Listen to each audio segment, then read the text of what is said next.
environment on the school board budget review committee. And I'm a CPA, so I like to deal in the numbers. And I got drafted by my good friend Bob Gauze and a couple other school board members to sit down and help them figure out which way was up. But I quickly learned that Julie had a lot of the answers. And all I needed to do was listen to her. I mean, how much, and what else can I say? There are a lot of tough issues. And both my children are products of our school system here. And we have our leader of USF in the back here, which, you know, we have it all the way up represented here. And I just wanted to start out by saying that I was very proud to be on the committee with her. She really has her arms around the numbers, and she understands where it's all at in the classroom for the instructors and for our children. At this time, I want to pass it on to Nancy. Is she here? Senator Davis. Senator, can you come on up?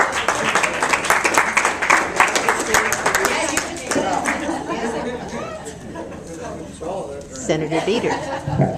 I've been running about a half an hour behind all day, so welcome, and I'm just tickled to be here and drove, I don't know, umpty-dumpty hundreds of miles because I actually live in Venice. So I voted today, but I didn't vote for Julia Ranabar because I couldn't, otherwise I would. I tried to vote in Manatee, but they just refused to let me. I will just drive miles and miles to support good government, and frankly, almost regardless of political party. I'm a registered Republican and support Republican principles, but more than that, support good government. And when we see people who are willing to sacrifice their time, their energy, and sometimes even their reputation, they deserve our support, and Julie's certainly one of those people. They say if you want your genealogy done, you should run for office because your opponent will do it for you. So it's a nice way to, you know, review your life's work and history.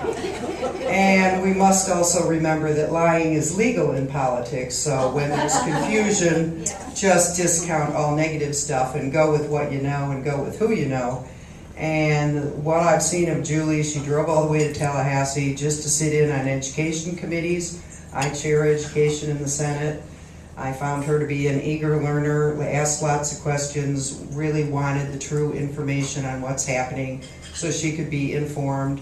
She's really laid the groundwork for this job, and on election day, I, for one, will be cheering in my little living room in front of my TV when I see that the winner of the school board election is Julia Ranabar.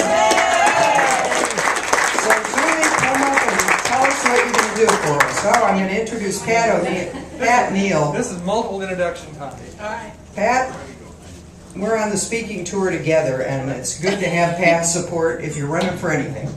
I'm very honored by that.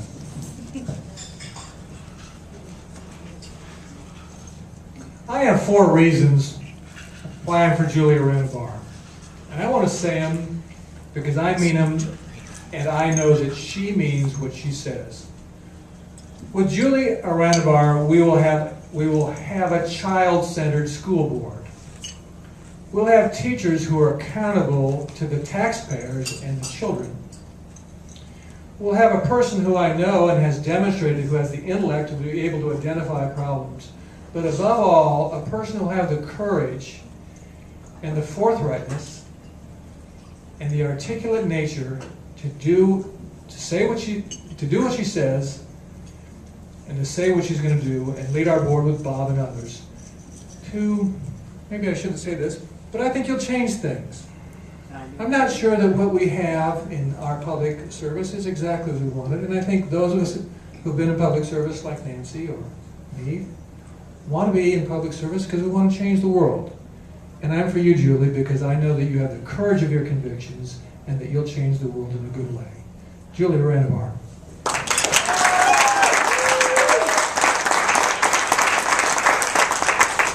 You know, I've heard it said sometimes that an adoptive parent, chooses a child, and how much that means when you adopt a child. And I went through infertility to have my children, and I have twins. But Manatee County was not the place where I can say that I'm a 4th generation person, as Jim Boyd had done. And I remember the day he said that, and I thought, wow. But I do know that I can tell you that I chose Manatee County to come and to raise my children. And they have been so welcomed in this community. They've had a wonderful raising up, and just from the first house we bought, which was a house for the Boys and Girls Club, right to everything that we got involved with in this community. They've had, they're now in high school, so they will have gone through all of their education in Manatee County. There are some things in Manatee County that I would never change, and that is the small town feel of Manatee County, the welcome and the reception that we give people who come to this community. And the things that I would want to change would be in what I've seen in the last few years. Over 60% of this community voted for a tax to build schools. That was overwhelming, and that was a wonderful thing for this community. But we're now faced with a tough economy, a recession. A lot of my friends have left. I don't know about all of you that are here, but I don't know anyone in this room that can say that they're better off right now than they were a few years ago. So now is the time to really roll up the sleeves, and it cannot be status quo. We cannot just have titles with raises and some of the things that have gone on. And as hard as it's going to be, if we have the courage to do what we need to do right now on this school board, which is to institute some sound fiscal policies, we will be the leader in recovery, and that is the goal. The goal is to set the bar so that Manatee County is the first place you want to choose to come to retire, to come to be in a service or to start a business. And we can't do that if we continue to burden this economy with future taxes right now. And I'm saying that as someone who put on the first t-shirt for the tax in 2002 to build the schools. And at that time we didn't have the funding. So I have watched this thing from where we didn't have funding for any schools to where we now have the empty student stations. And economies go in cycles. So I think I have a great understanding of where we are today, where we need to go, and then how to get there. And how to protect our classrooms to make sure that we put our kids first, not our egos and not our positions and not our titles.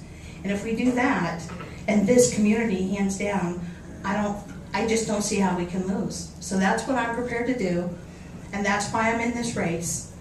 And I want to thank you all, because you can't possibly get to this place 10 days before the closing, and I believe we're inside of 2 weeks before the election. And it has been an honor and a privilege to represent this place that I chose to raise my children. So I want to thank you all for supporting me. Thank you.